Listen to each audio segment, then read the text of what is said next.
Liverpool may have issues at the back, but what really concerned me was their inability to kill off Burnley.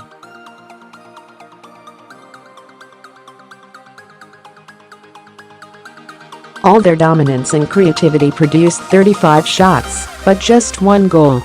Liverpool are one of the most exciting teams to watch. Roberto Firmino, Felipe Coutinho and Mo Salah are lovely footballers whose intricate play can be scintillating.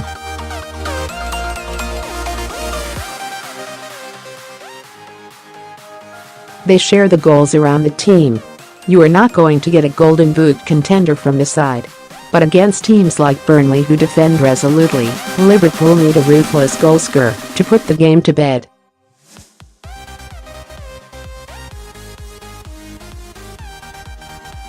Think of Ian Rush, Robbie Fowler and Michael Owen. Every time they stepped onto the pitch at Anfield, their sole aim was to score as many as possible.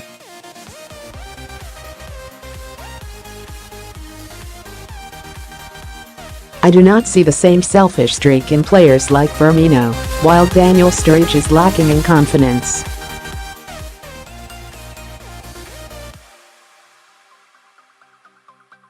It was Dominic Solanke who looked most likely to score, but he missed from 2 yards.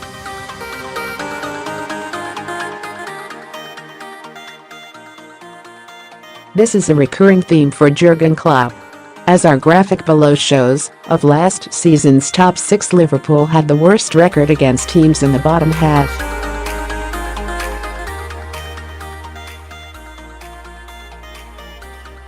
If they cannot convert their dominance into goals, the Premier League title remains of distant ambition.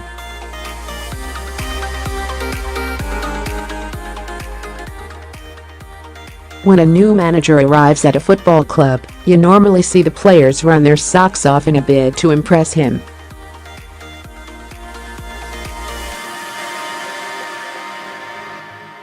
Crystal Palace gave nothing for Roy Hodgson in his first game against Southampton.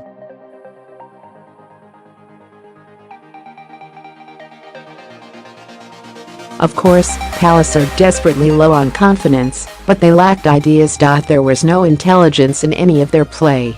For the second game running, Palace fell behind to an early goal.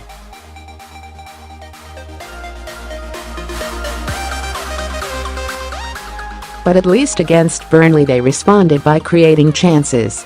I saw none of that aggression or desire to get back into the game at Selhurst Park.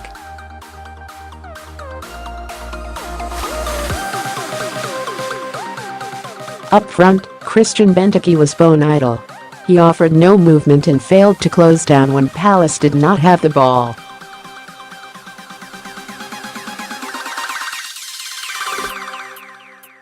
If Palace are to end their record goal drought, Hodgson needs to get much more from his target man.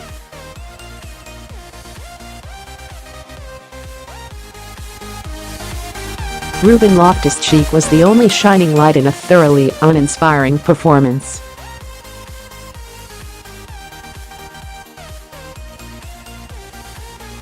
Palace may have sacked Frank de Boer, but the problems run far deeper than the manager.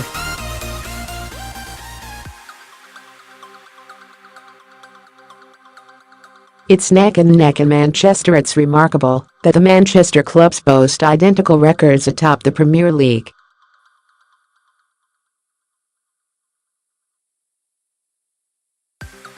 With Sergio Aguero and Romelu Lukaku scoring for fun, it's little wonder that City and United have scored more than a quarter of this season's Premier League goals.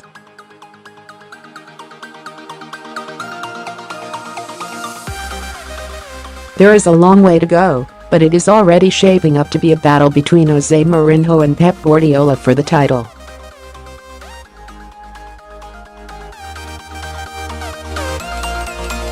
I cannot wait for when they lock horns in December. Plenty of people over the summer, myself included, thought Sergio Aguero's days at Manchester City might have been numbered.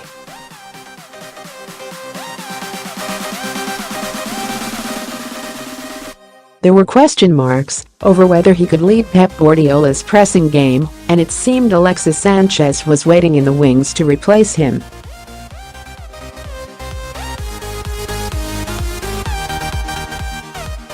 but Aguero has taken up the challenge.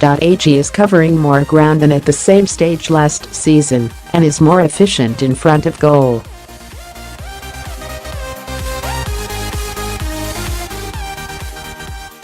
From looking a spare part, Aguero is now as sharp as ever. It is never easy driving home from football on a Saturday evening and getting the phone call that your dad has been fired.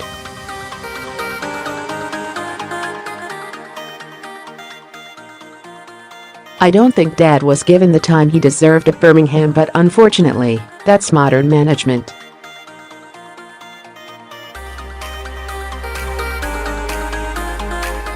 In hindsight, he may have wished he had left it there after saving them last season.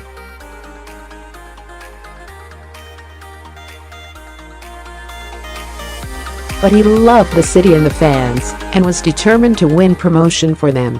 He is gutted that he didn't get a chance to see out this season. Ibe can be Cherry's creator-in-chief. How good was Jordan Ibe for Bournemouth on Friday?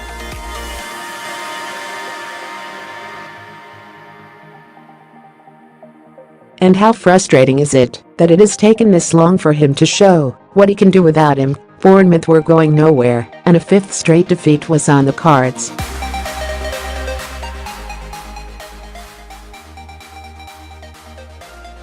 Ibe's 20-minute cameo against Brighton lifted the place. His 2 passes to set up Bournemouth's goals were as good as it gets.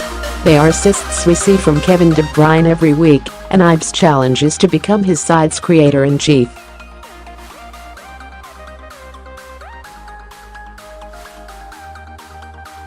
I picked Ibe in my 10 players to watch at the start of last season. Maybe I went a year too early.